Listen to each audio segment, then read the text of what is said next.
Olá, muito boa tarde.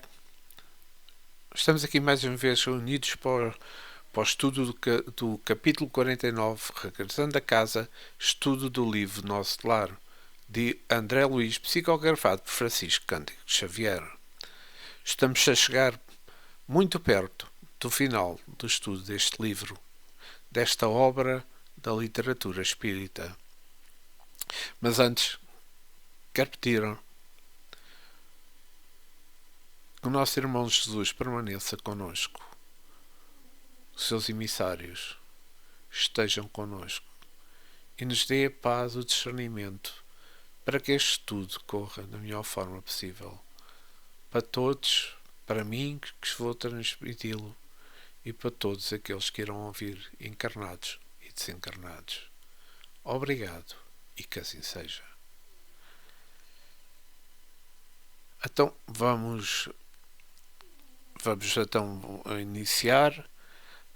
Estamos no capítulo 49, o estudo que termina no capítulo 50, que é o último capítulo do livro dos Espíritos, e esperemos que esteja tudo do vosso agrado para o vosso melhor entendimento.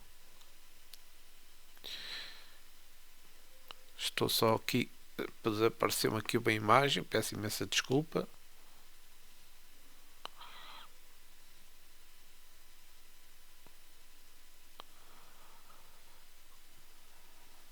Vamos então iniciar o nosso estudo.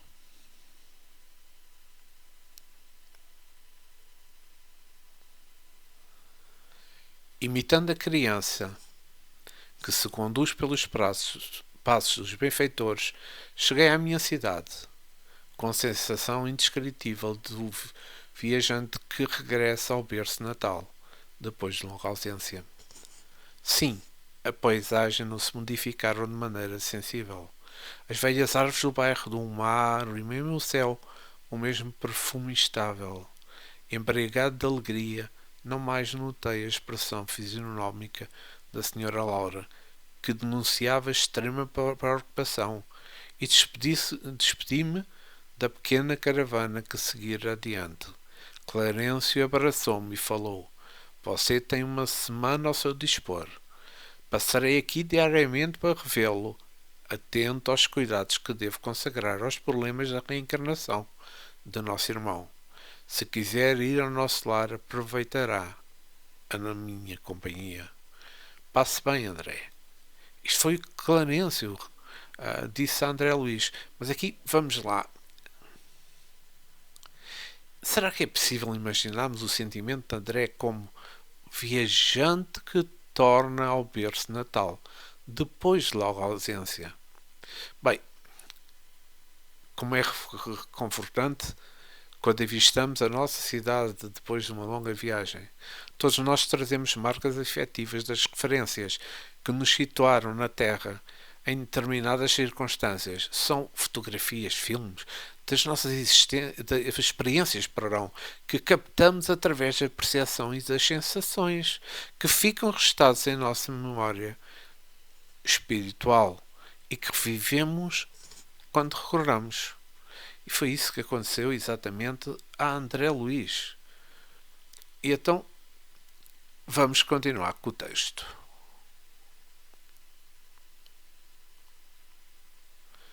Última Deus à dedicada mãe de Lisias, e me vi só, respirando o ar de outros tempos, a longas expirações. Não me demorei a examinar pormenores. Acelerei rapidamente algumas ruas a caminho de casa. O coração me batia, descompassando. À medida que eu me aproximava do grande portão de entrada, o vento, como outrora, sussurrava carícias no alvoredo do pequeno parque. Desabrochavam azáleas e rosas, saudando a luz primaveril. Em frente à entrada ostentava-se magnífica palmeira que Zélia e eu havíamos plantado plantado no primeiro aniversário de casamento. Ora, aqui vamos pensar um pouco. Nesta parte que acabei de ler, para o espírito, como se mensura o tempo e o espaço. Todos temos uma opinião, mas eu acho que a noção de tempo e espaço relativamente à orientação do observador, neste caso André, pode-se dizer que o espaço é onde existe o que foi criado e o tempo refere à sucessão das coisas transitórias. Portanto, extensão e duração são medidas referenciais da Terra que atendem às necessidades dos nossos sentidos físicos. Porém, espíritos viajantes pela eternidade do espaço universal infinito através do pensamento elevam o seu voo de emancipação à medida que se libertam dessas amarras. Na Gênese de Allan Kardec, no capítulo 6, ele menciona sobre o espaço. O espaço é infinito, pela razão de ser impossível imaginarmos um limite qualquer nele, e porque, apesar da dificuldade de encontrarmos para entender o infinito, mais fácil para nós é avançar eternamente pelo espaço em sentimentos de que param num ponto qualquer, depois da qual não mais encontrássemos extensão a percorrer. Estão a entender que esta questão? Eu acho que é importante nós termos essa noção de espaço e tempo. E vamos então continuar o nosso estudo. Ébrio, que quer dizer arrebatado, de felicidade avancei para o interior. Todavia, porém, denotava diferenças enormes. Onde estariam os velhos móveis de Jacarandá? E o grande retrato onde?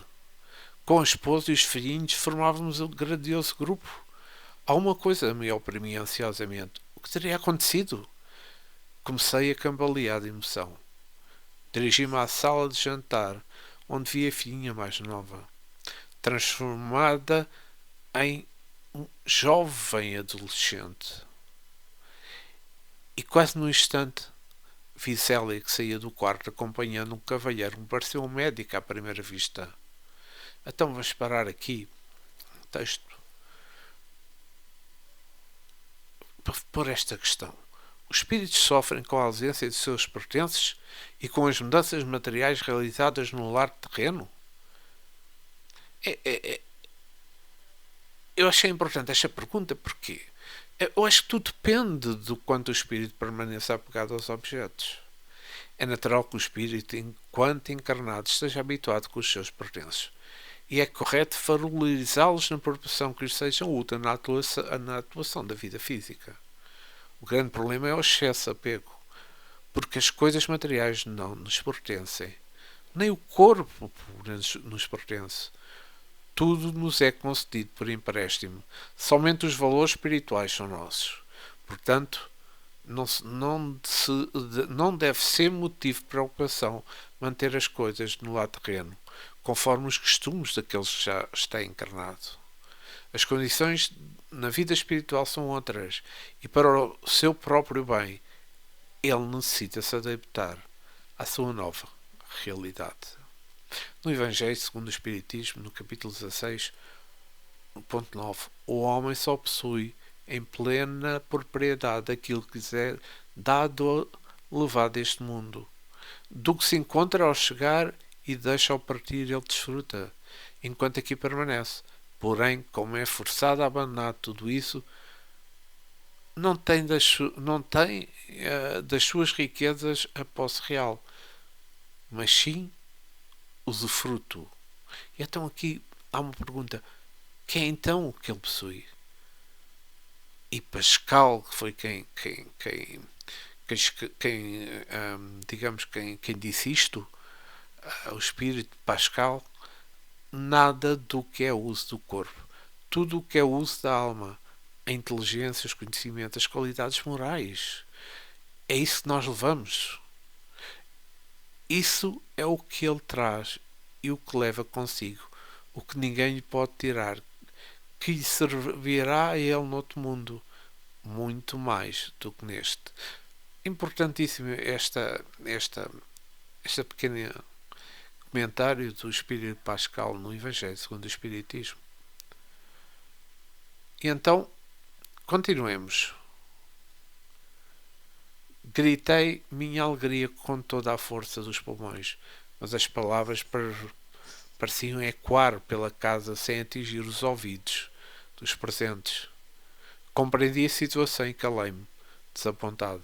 Abracei-me à companheira com o carinho da minha saudade imensa, mas Zélia parecia totalmente insensível ao meu gesto de amor. Muito atenta, perguntou ao cavalheiro alguma coisa do que não pude compreender de pronto. O intelector, baixando a voz, respondeu respeitoso: só amanhã poderei diagnosticar seguramente, porque a pneumonia se apresenta muito complicada, em virtude da hipertensão. Todo o cuidado é pouco. O Dr. Ernesto requer absoluto repouso. Ora, aqui vamos entrar numa parte deste texto, do capítulo 49. Primeiro, eu queria fazer, eu acho que é importante fazer esta pergunta. É comum a visita de familiares encarnados ao lar terreno? Só para podermos esclarecer alguma dúvida. Sim, para aqueles que desejam. Porém, no que se refere à individualidade espiritual, devemos ter sempre na mente que cada caso é um caso. Isto é, não se pode generalizar o que se passa na intimidade de cada espírito. Cada qual tem os seus próprios sentimentos, pensamentos, reações e destinos de acordo com as suas experiências, recolhas, entendimento e evolução. Porque cada um colhe o que semeou. Aos que não conseguem se afastar da crosta, o que não significa que tenham livre acesso ao lar. Há também os que ficam vinculados aos familiares em processo obsessivo, desarmonizando o ambiente doméstico. Aos inconformados também, que não admitem a nova realidade. Tentam em vão retomar a rotina terrena, mas eles são ignorados pelos encarnados, que somos nós, que não identificam as suas presenças. A grande maioria deles são os que não percebem ou não aceitam o auxílio das equipas socorristas, seja pela demora no estado de perturbação. É natural consequência do desencarno, seja pelo constrangimento decorrente das suas faltas. Aqueles que são acolhidos em postos de socorros e lá permanecem se fortalecem, aliás, e recebem instrução e tarefas colaborativas. Foi o que aconteceu com André Luís, recordam-se? Aguardando a permissão no momento conveniente para visitar os lares na Terra. Existem ainda os que se elevam nos horizontes espirituais da luz e da própria felicidade. São eles espíritos superiores que se tornam protetores dos seus familiares. Porém, seus interesses não se resumem a esse amparo restritivo. Desenvolvem diversas atividades que abranjam a família espiritual. É importante compreendermos que em cada situação que se encontrem, nossos entes queridos encarnados estão ligados a nós através dos sentimentos que, se adotar, afloram e nos sintonizam. É sempre que os nossos pensamentos procurem, de alguma forma, nossas energias os alcançam. E vamos voltar ao texto. É importante, se quiserem aprofundar mais este tema, temos um livro, Depois da Morte, de Leon Denis, no capítulo 36, 30, 36 e falta-me um capítulo, e 35, onde ele fala sobre este tema, onde ele fala sobre os espíritos inferiores.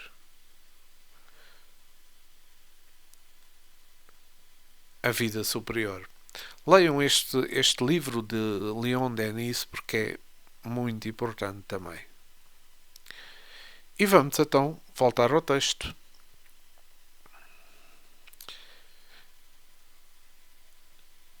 Isto aqui é agora a curiosidade da entrada de André Luís. Quem seria aquele Dr. Ernesto? Perdia-me no mar de indagações. Quando ouvi minha esposa suplicar ansiosa: Mas, doutor, salve-o por caridade. Peço-o. Oh, não suportaria uma segunda viuvez. Célia chorava e torcia as mãos, demonstrando imensa angústia. Um raio não me fulminara com tamanha violência. Outro homem se apressara do meu lar. A esposa me esquecera. A casa a casa não mais me pertencia.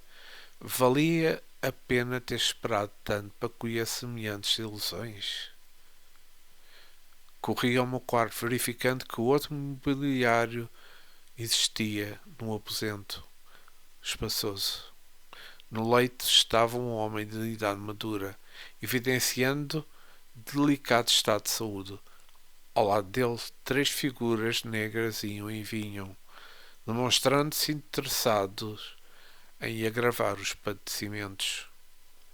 Então, vamos parar aqui o texto. O companheiro encarnado deveria manter-se fiel ao espírito para evitar-lhe o sofrimento? Eu acho que é uma pergunta que se põe, que eu acho que é pelo seguinte, vamos ver. Primeiro, devemos entender que todo o sofrimento possibilita aprendizado. Segundo, a união conjugal não é uma relação de posse. Ninguém se torna dono do outro. O companheirismo é uma questão de escolha e liberdade. Estar ao lado de alguém porque ambos assim o desejam. Terceiro, deveremos sim ser fiéis a qualquer tipo de compromisso assumido. Quarto, cada um tem a sua própria consciência de lhe guiar moralmente. Como julgar alguém que, não tendo mais presença física do companheiro, busca ser feliz em novo matrimónio? Na vida terrena, acordos podem ser desfeitos por inúmeras razões. Palavras não podem ser repensadas e repatuadas. Mas o respeito às pessoas deve ser mantido. Ali estava a verdadeira fidelidade. Isto acho que é extremamente importante. Este meu comentário, espero que tenham compreendido. E agora, durante esta parte que lemos do texto, este trecho dentro do texto, que seriam aquelas 3 figuras negras que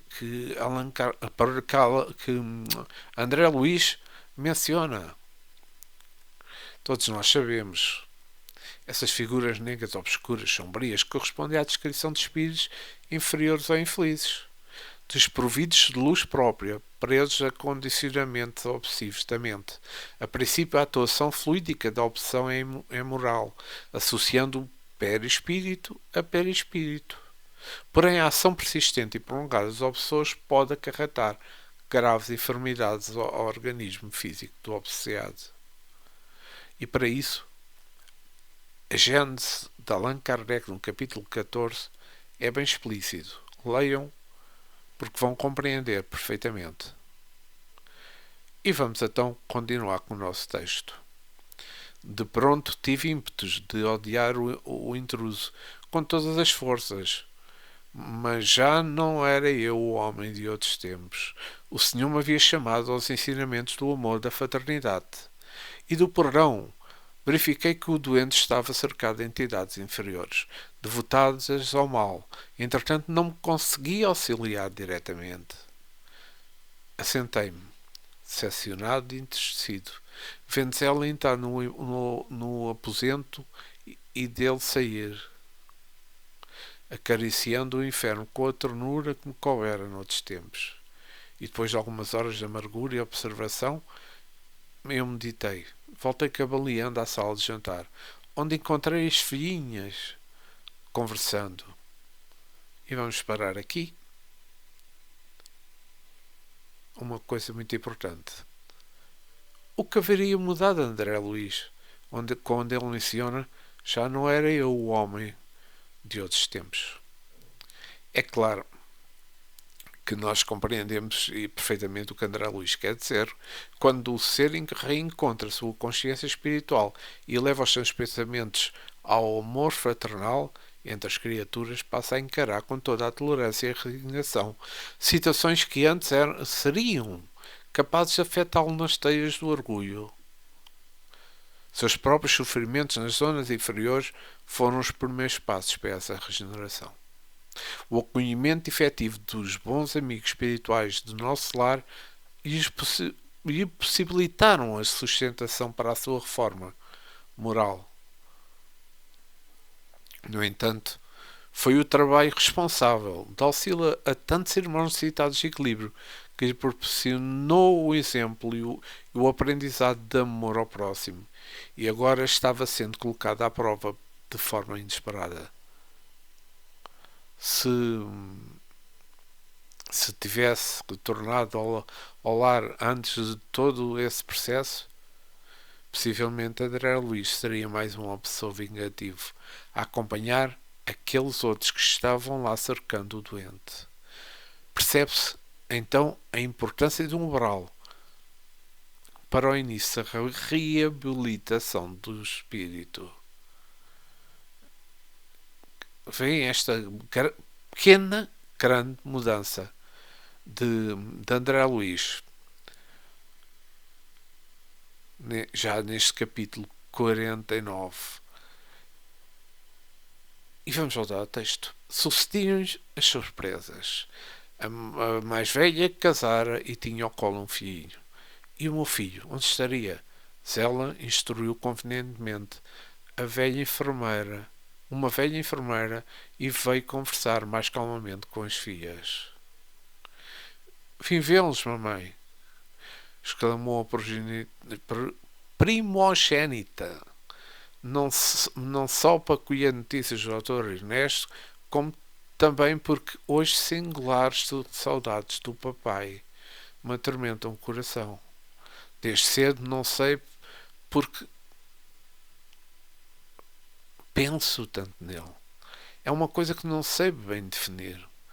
Não terminou, lágrimas abundantes brotavam-lhe os olhos. Ora, aqui vamos entrar num outro ponto. Reparam bem nisto.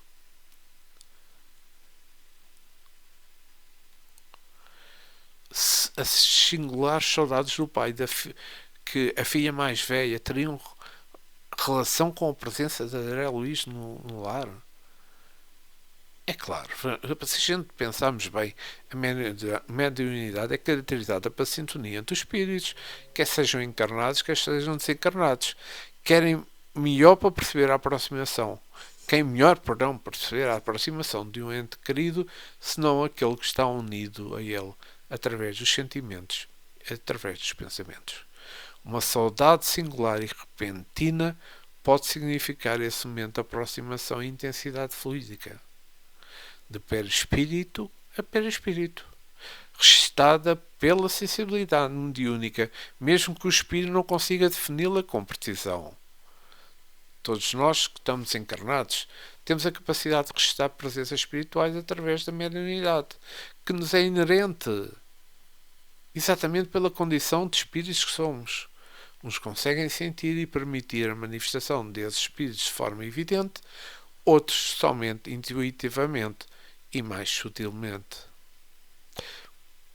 Os diferentes tipos de mediunidade são o resultado das diversas características físicas do médio, de predisposição orgânica à mediunidade e do desenvolvimento das percepções físicas ou espirituais. É importante lerem o livro dos médios, onde fala dos médios em geral, médios sensitivos e impressionáveis, para melhor perceberem este comentário que eu fiz. E vamos voltar ao texto. Zélia, com imensa surpresa para mim, dirigiu-se à filha autoritariamente. Ora, essa era o que nos faltava. Aflitíssimas como estou, tolerar as suas perturbações. Que saudocismo é esse, minha filha? Já proibi vocês terminantemente qualquer menção nesta casa, seu pai. Não sabe que isso desgosta o Ernesto? Já vendi tudo quanto nos recordava aqui o passado morto. Modifiquei os aspectos das próprias paredes e você não pode ajudar nisso. A filha mais jovem interveio acrescentando. Desde que a pobre mana começou a interessar-se pelo maldito espiritismo, vive com as delícias na cabeça. Onde já se viu tal disparate? Essa história dos mortos voltarem é o cúmulo dos absurdos, diz a filha mais nova. E aqui vamos entender uma coisa. Qual a possível relação do espiritismo com a sensibilidade daquela filha? Tem que haver uma relação. E a relação é mediunidade. A mediunidade é a faculdade inerente ao ser humano. Ela não é exclusiva dos espíritas. Ela está presente na história da própria humanidade terrena, desde os tempos mais remotos e mais primitivos. Coube somente ao espiritismo de Allan Kardec pesquisar com critérios científicos e contextualizar, analisar e interpretar com o auxílio dos espíritos os tipos de fenómenos espirituais já existentes, até então inexplicados através da lógica aceitável. E muito ainda há que se aprender sobre esta matéria. Os conhecimentos sobre o mecanismo da mediunidade contidos na doutrina permitem ao médium exercê-la com maior segurança e disciplina. O espiritismo não produz efeitos mediúnicos. Somente fornece a base necessária para o homem espiritualizar-se. Compreender o meio espiritual de que está naturalmente inserido. Identificar a origem das impressões e sensações que ocorrem e o afetam, como é o caso da filha de André Luís. E vamos continuar com o nosso texto.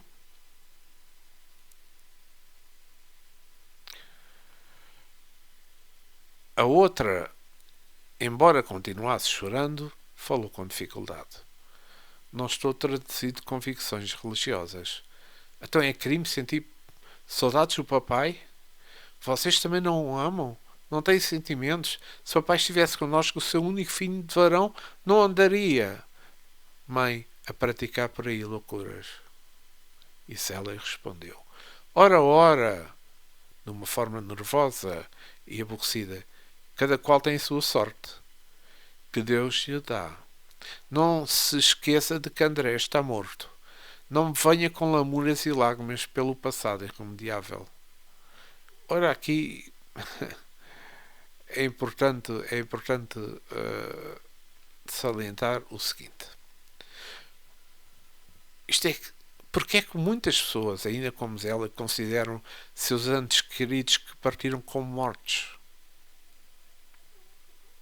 É a falta de conhecimento sobre a realidade espiritual que torna a visão do homem limitada aos acontecimentos da vida física. O sopro da vida que cessa ao corpo inerte encerra as conclusões do materialismo, que nada mais vê. E as religiões tradicionais pouco contribuem com o entendimento racional a respeito do que ocorre além da vida. Criam portas intransponíveis que geram dúvidas, descrenças e tremores desnecessários. Porém, desbravando os portais da morte, segue o espiritismo enfrentando a cegueira. até então dominante, em busca de respostas que promovam a evolução terrena, aproximando cada vez mais a humanidade das verdades eternas, a imortalidade da alma. Que importante é realmente este livro de André Luiz, onde ele vai ensinando as suas vivências, mas sobretudo vai-nos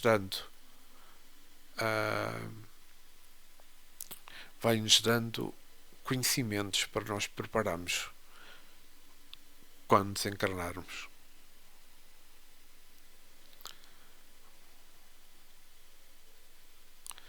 Vamos continuar com o texto.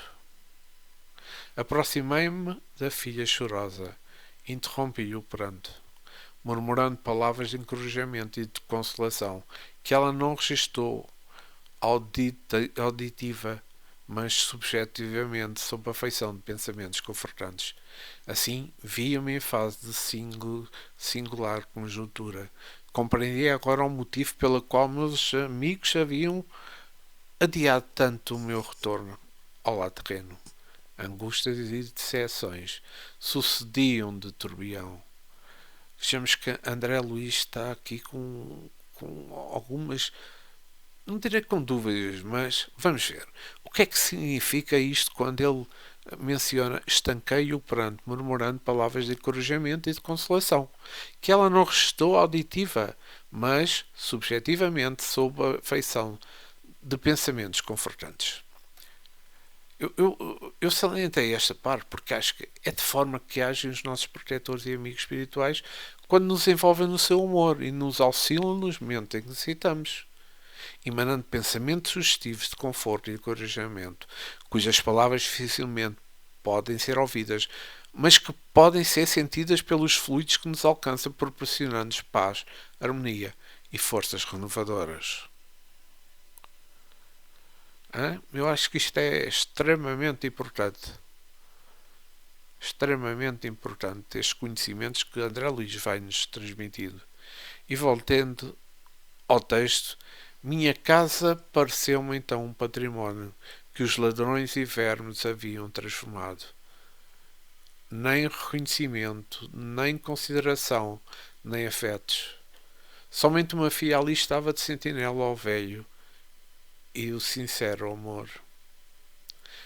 Nem os longos anos de sofrimento nos primeiros dias de além-túmulo me haviam proporcionado lágrimas tão amarguradas. Chegou a noite e voltou o dia, encontrando na mesma situação de perplexidade, a ouvir conceitos e a surpreender atitudes que nunca poderia ter suspeitado. E parando aqui, vamos lá ver qual seria a causa real de seu lar parecer um património que os ladrões e vermes haviam transformado, como menciona Allan Kardec neste livro. Vejamos. Mateus, no Evangelho de Mateus: não entusareis para vós tesouros sobre a terra, onde a traça e a corrupção consomem, e onde ladrões arrombam e roubam.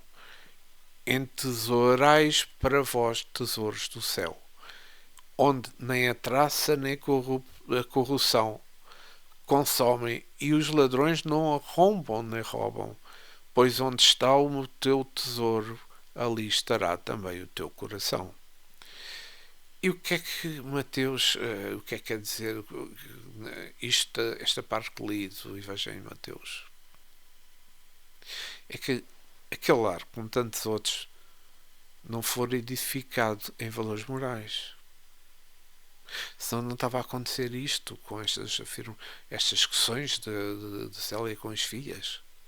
Extremamente imediatista, André Luiz juntara somente os tesouros da terra e agora constatava as tristes consequências da sua autoridade paterna fracassada pela condição venerável do lar e educação materialista dos filhos. Esse foi realmente o que André Luiz estava a sofrer neste momento. À tardinha, Clarencio passou oferecendo-me o cordial da sua palavra amiga e reta. Percebendo o meu abatimento, disse solicito. Compreendo suas mágoas e satisfaço-me pela oportunidade deste testemunho. Não tenho diretrizes novas. Qualquer conselho de minha parte, portanto, seria inoportuno. Apenas, meu caro, não posso esquecer que aquela recomendação de Jesus para que amemos a Deus sobre todas as coisas e ao próximo como a nós mesmos opera sempre quando seguida de verdadeiros milagres da felicidade e compreensão em nossos caminhos. Nesta parte, porque é que há aquele todo sofrimento é motivo de júbilo por parte de Clarencio? Porque, como Clarencio é um bom professor, que vê o seu aprendiz diante de uma prova perfeita para testar o seu aprendizado. Porque Clarencio sentia grande satisfação pela oportunidade de ter assistido, que o seu assistido demonstrar os conhecimentos adquiridos. André se deparava com o maior dos desafios. Via-se entregue a turbilhões de sofrimentos morais, tocados em seus mais profundos e sagrados sentimentos. Aquele para quem a julgava ser importante e estimado, constituindo seu valioso património de sustentação emocional, havia o destituído de pressuposta proposição. Agora ele era somente uma foto largada no fundo da gaveta. E estão a ver porque é que acontece estes desgostos, digamos assim. É esse o resultado da falta de compreensão sobre a vida espiritual. Não se preservam as recordações vivas dos entes queridos. Tudo morre com eles. Muitas vezes os que aqui permanecem os transformam intimamente em relíquia abandonada no museu da história antiga ou em imagem santa colocada no altar para ser cultuado. Mas a realidade é outra. A morte não se aniquila, nem os torna santos. Eles permanecem vivos, presentes em nossas vidas, mesmo quando não se perceba, continuando a ser o que eram, a amar a quem amavam, a odiar a quem odiavam. Este é de extrema importância. E vamos voltar então ao texto. Agradeci, sensibilizado, e pedi que me não desamparasse com o necessário auxílio. Clarencio sorriu e despediu-se. Então, em face da realidade absolutamente só no testemunho, comecei a ponderar o alcance da recomendação evangélica e refleti com mais serenidade. Afinal de contas, por condenar o procedimento de Célia, se fosse eu viúvo na terra, teria acaso suportado a prolongada solidão? Não teria recorrido a 1000 pretextos para justificar um novo casamento? E o pobre enfermo, como e por que odiá-lo? Não era ele também meu irmão na casa do Nosso Senhor, de nosso Pai? Não estaria ao lar, talvez, em piores condições se Zélia não lhe houvesse aceitado a aliança efetiva. Então, vamos aqui, só para refletir, as recomendações evangélicas oportunas, lembradas por Clarencio, possibilitaram a André que tipo de reflexões? Eu acho que a máxima de Jesus para que amemos a Deus sobre todas as coisas e ao próximo quando nós mesmos, quando bem compreendida, é a chave que nos permite reencontrar em nós mesmos a luz para atravessar as trevas com clareza de pensamento e harmonia de sentimentos para nossas resoluções.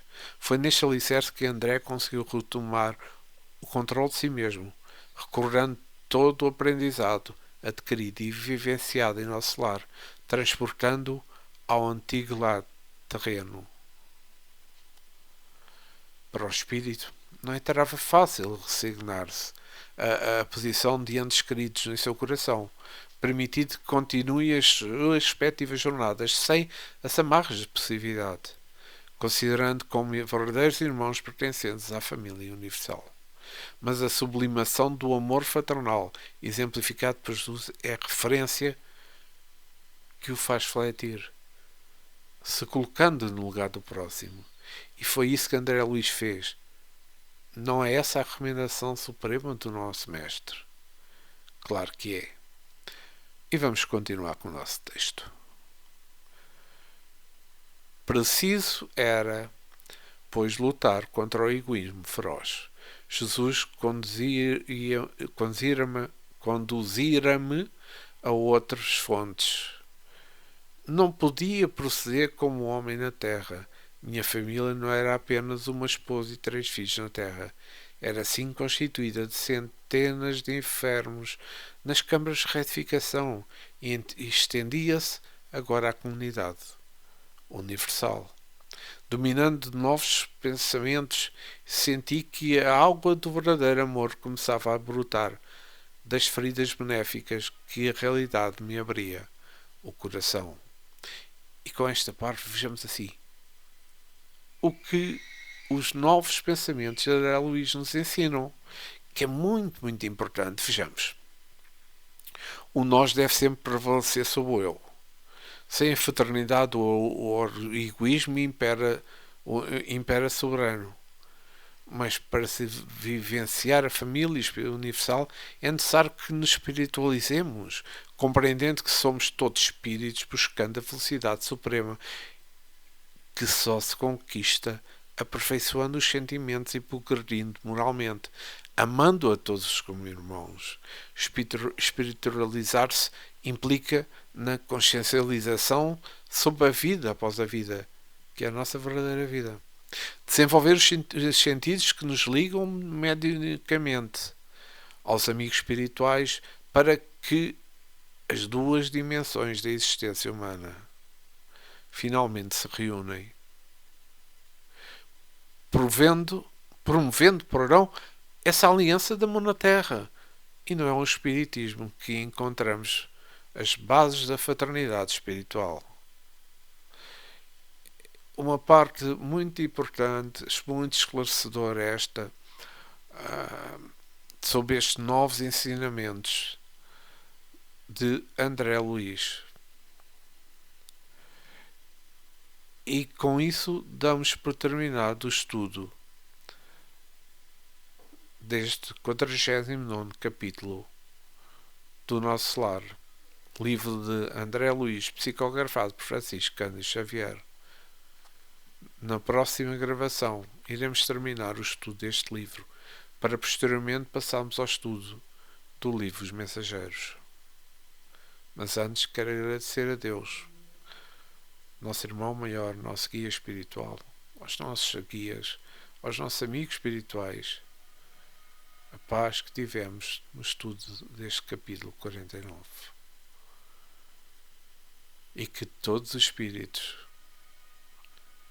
desencarnados ou encarnados que ouvirão esta gravação ou que estão a ouvir esta gravação possam entender e ter compreendido mais sobre o que nos espera na vida espiritual, a nossa verdadeira vida. Obrigado, irmão Jesus, e que assim seja, agora e sempre. E terminamos o estudo deste 49º capítulo. Rapidamente iremos estudar o capítulo 50 e finalizaremos o estudo deste livro, O Nosso Lar. Obrigado. Estejam sempre com Jesus.